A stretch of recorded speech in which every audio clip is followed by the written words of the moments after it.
में मोदी सरकार को हराने की भरपूर कोशिश करूंगा। देश के गद्दारों को गोली मारो सालों को आप कभी खंडन नहीं करोगे। देश के गद्दारों की बात हुई थी वो तो ये फंस गया। अगर आपने कहा कि राम का नाम लेने से हो जाता है, तो मैं याद दिलाना चाहता हूं चौहान साहब, एक लाइन पूरी कर दूं। अरे भाई, यहां तो इस देश में तो वो रसखान रह चुके हैं जिन्होंने ये कहा था कि मैं तो इतना बड़ा कृष्ण भक्त हूं कि अगला जन्म पाऊंगा तो ग्वाल बालों के रूप में। पहले तो अगला जन्म बोल दिया था, और अगर पशु बनूंगा तो नंद बाबा की गायों के बीच में, मानुष हो तो वही रसखान बसो ब्रज गोकुल गांव के ग्वारन, और जो पशु हो तो कहां बस मेरो चरोनित नंद की धेनु मजारन। नजीब अकबराबादी ने 500 साल पहले लिखा है, तू सबका खुदा सब तुझ पे खुदा, ओ कृष्ण कन्हैया नंद लाला, अल्लाह हो गनी अल्लाह हो गनी। अब क्या बोलेंगे आप इस पे भाई? खोटा खोटा बात बंद बनना है तो बाप। इसलिए मैं कहना चाहता हूं कि जो लोग हमको नसीहत देते हैं गंगा जमुनी तहजीब की बात, वो हकीकत में खुद ही इसका पालन नहीं करते। और आज जो ओवैसी ने बयान दिया है, मैं बहुत अदब के साथ ये कहना चाहता हूं, अगर उनके दिल में इतना दर्द है तो ये दर्द दूसरों के दिल में क्यों नहीं होना चाहिए?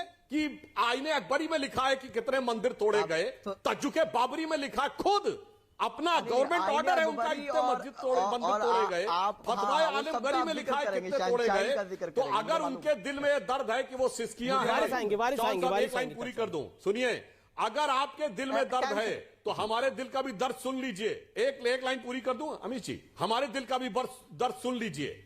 यह मैं अटल जी की उस कविता की पंक्ति बोल रहा हूं, मैं वीर पुत्र मेरी जननी के जगती में जौहर अपार, पूछो अकबर के पुत्रों से क्या याद उन्हें मीना बाजार, क्या याद उन्हें चित्तौड़ दुर्ग में जलने वाली आग प्रखर, जब हाय सहस्रों माताएं तिल तिल जलकर हो गई अमर। वो बुझने वाली आग नहीं, वो बुझने वाली आग नहीं, रग रग में उसे सजोए हूं, यदि फूट पड़े विप्लव लेकर कल वह आग तो क्या विस्मय, हिंदू तनमन हिंदू जीवन, रग रग हिंदू मेरा परिचय। अगर आपके दिल में सिस्कियां हैं तो आपके में तो हजारों मंदिरों की लिस्ट है जो आपके गवर्नमेंट ऑर्डर में मुगलिया दौर में, वारिस पठान साहब, जो आपके भाई कहते हैं कि 800 साल हमने इस देश पे हुकूमत की है, आपको पता है? ठीक है, वारिस खुद की बारी लिखा हुआ है आईने अकबरी में, अकबर ठीक है, सुधांशु कि जो अलाउद्दीन खिलजी के जमाने में चित्तौड़ में मंदिर छूट गए थे, वो काट दिए गए, 30,000 लोगों को खड़ा करके गोली मारी गई। तो अगर यहां से सिस्कियां निकलेंगी तो बेहतर है आप भूलिए और हम भी भूलने की तब कोशिश करेंगे, मगर आप कुरेदेंगे जख्म को और उसके बाद कहेंगे आपके दिल में दर्द है, तो ये नाजायज है, और कुरेदेंगे तो दर्द इधर ज्यादा है, यह भी समझ लीजिए। जी वारिस पठान, सिस्कियां सिर्फ एक तरफा क्यों दिखती हैं ओवैसी साहब को? दूसरी तरफ की सिस्कियां क्यों नहीं दिखती? 1990 में कश्मीरी पंडितों को बेघर कर दिया गया था, सिस्कियां क्यों नहीं दिखी? अब तो योगी आदित्यनाथ पूरी कैबिनेट को लेकर कैबिनेट काशी विश्वनाथ जा रहे हैं, खत्म। बताइए क्या करिएगा? देखिए अमीश भाई, सबसे पहले तो मैं आज कहूंगा 6 दिसंबर है, ब्लैक डे है। आज हिंदुस्तान की अंदर डेमोक्रेसी का कत्ल हुआ था, सेकुलरिज्म का कत्ल हुआ था। आज हमारी बाबरी मस्जिद को शहीद कर दिया गया था, इस काला दिवस है ये। अब सुधांशु भाई की मैंने बहुत देर से बात सुनी, बहुत अच्छे भाषण प्रवचन दिए उन्होंने। मेरी बात अब सुनिए जरा ध्यान से अमीश भाई। हमारा ये मानना है, ये अकीदा है कि एक बार जहाँ मस्जिद थी वो है और हमेशा के लिए रहेगी। अब हम आने वाले बच्चों को भी बताएंगे कि वो मस्जिद थी, और सुप्रीम कोर्ट के फैसले का आदर सम्मान करते हैं, मगर supreme court is supreme but not infallible. ये मैं नहीं कहता, सुप्रीम कोर्ट के एक वरिष्ठ जज वर्मा साहब ने कहा था। अब बात रही सांप्रदायिक तनाव फैलाने की, ये वो सब जो यूपी का चुनाव आ रहा है, पोलराइजिंग कौन कर रहा है जरा अमीश भाई? अब्बाजान किसने नाम लिया था जरा बताइए सुधांशु जी। भाईजान चाचा जान कौन बोल रहा है जरा बताइए सुधांशु जी। और दूसरी तरफ जिन्ना को कौन लेकर आ गया था चुनाव के पहले? हम लाए थे, सारे इल्जाम हम पे। अरे हम जा रहे अगर पॉलिटिकल एम्पावरमेंट करने, अगर हम जा रहे मुसलमानों को उनका अधिकार दिलाने, उनको हक की लड़ाई लड़ने, गलत है।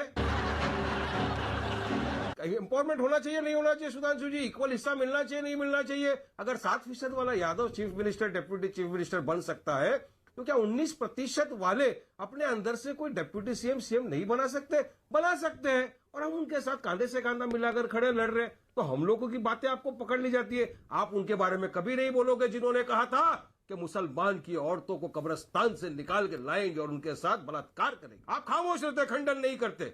आप उस बात का खंडन नहीं करते कि जिसने देश के नागरिक को यह कहा था, देश के गद्दारों को गोली मारो सालों को आप कभी खंडन नहीं करोगे। देश के गद्दारों की बात हुई थी वो तो, ये फंस गया। आप खंडन नहीं, देश के गद्दारों की बात हुई थी इसमें। देश के नागरिकों को नाम लेके सुनिए। वारिस जी आपको सुना, 2 मिनट सुना आपको। आपने बोला, आपने 2 बातें बोली। आपने बोला हम मुस्लिम एम्पावरमेंट की बात कर रहे हैं, तो आप नौकरी देके तो एम्पावरमेंट की बात नहीं कर रहे, आप बाबरी की सिस्कियां याद दिला के भड़काने का काम कर रहे हैं। और दूसरा, देश को, गद्दारों को गोली मारो सालों को, इसके अंदर गद्दारों की बात है, देश के गद्दारों की बात है, इसमें तो किसी कौम, किसी फिरका, किसी धर्म की बात ही नहीं है। अमीश भाई ना भूले हैं ना भूलेंगे, बाबरी मस्जिद की शहादत को हमारे आने वाली पुश्त भी याद रखेगी कि किस तरह से ये कथा कथित कांग्रेस के राज में हुआ था ना, सेक्युलर पार्टियां भी थी जो आज जाके सेना की गोद में बैठ गई, वही सेना का मंत्री सुधांशु जवाब देना चाहते हैं, बोल रहा है कि तस्लीम रहमानी को मैं लेके आता हूं और हमको गर्व फील हो रहा है, रिजवान अहमद को लेके आता हूं। ठीक है, तो कांग्रेसियों और राष्ट्रवादियों को कहूंगा कि आप जाके बैठ गए ऐसों की गोद में। BJP member of parliament reply, Sudhanshu Trivedi quick rebuttal.